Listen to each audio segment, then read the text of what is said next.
Hello everyone and welcome to this first introductory video of Navis Nobilite, the channel all about Battlefleet Gothic. In this channel I'm going to be going over effectively every element of Battlefleet Gothic that I can think of. And to start off, I'm going to try to explain why you should play this game.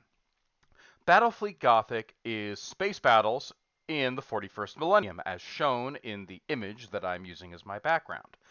Battlefleet Gothic is a game that was created in 1999. It was created off of the body of games that ultimately manifested as Space Fleet and then formed into the game that is now Battlefleet Gothic through trial, error, and a heck of a lot of play testing. Now, a lot of people will make the argument that Battlefleet Gothic is dead, and why am I coming on wasting my time making videos about a game that Games Workshop hasn't supported for effectively the past 12 years or so? And the answer is, one, Battlefleet Gothic is not dead.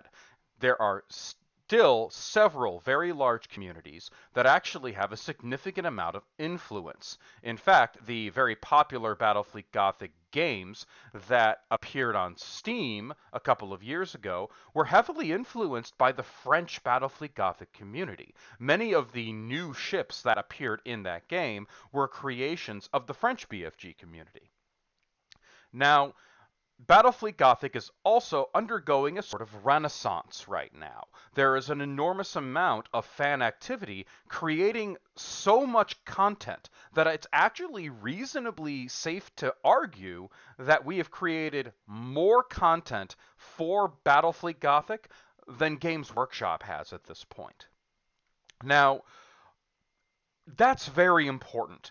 A game where content is being made on a regular basis. That means you will have something new to play, more likely in a reasonable time frame than even Games Workshop can accomplish. And that's saying something. Now, when the game was originally released, it had a very limited number of fleets. It had Imperial Navy, Chaos fleets, Orcs, and Eldar. With the release of the Armada book, otherwise known as the Orange Book, it increased that to encompass effectively all of the base races in Warhammer 40k. Now, as time has gone on, a lot of new content has been released for 40k, up to and including new races, specifically things like the Genestealer cults, and the recreation of not only the Dark Eldar, but the Sisters of Battle. And the fan community has come out with incredible skill and talent to not just create these races in Battlefleet Gothic, but to actually give them physical, unique looking miniatures. We have a very, very talented group of 3D modelers that have created these 3D miniatures for any 3D printer that you care to use. Now, I would recommend a more high detail resin printer, but you'll be able to create these new fleets up to and including the Grot Rebellion, the Diasporix Nomads, the Sisters of Battle. We are now working on things like the Silver Towers of Tzeentch. There are so many new things to play. Now, in this channel, I am going to be going over content that encompasses all of the standard Battlefleet Gothic fleets that have been released and then updated up until the 2010 FAQ, which is the established rules of the game.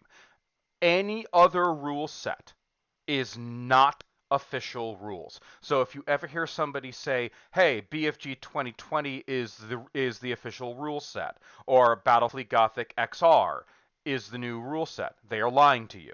The only established rules of this game are the 2010 FAQ. So I need to make that abundantly clear. If somebody thinks that anything else is official, as in tournament legal or anything in that regard, they are lying to you.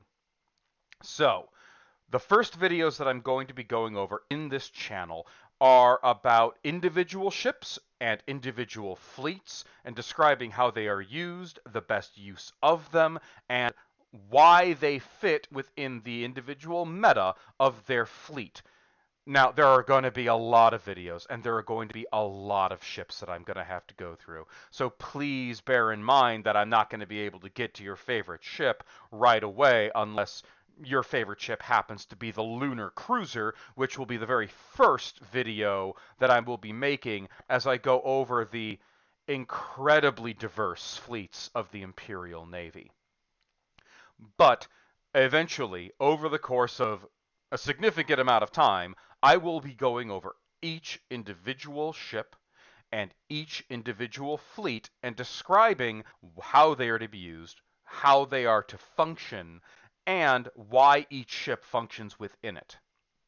So I hope you're all looking forward to this. Now, I want you all to know that I'm doing these videos as part of a greater hobby. I'm not going to be making these things very flashy. I'm not going to be adding lots of effects or sound effects. I'm not going to show you my face. I am just here to show you the crunch of the mini. I'm not even going to be going in that deep in regards to plot. Now, you will occasionally see me, say, interview some other people in regards to the game. I have direct communication with the High Lords, which are the people who were designated by Jervis Johnson himself to protect and oversee the actual rules of Battlefleet Gothic. So I may bring them on occasionally to talk about the history of Battlefleet Gothic and how they came to some of the conclusions that they came to when in design of the game. But these are all things for the future. I hope you all enjoy these videos. If you want to see more of them or you really like the content, please by all means throw me a little bit of something on PayPal. There is a donation link in the description of the channel. Come to the actual Battlefleet Gothic Discord. There will be a link to that also in the channel. And I hope to see you all in the upcoming videos, and I will talk to you all again really soon.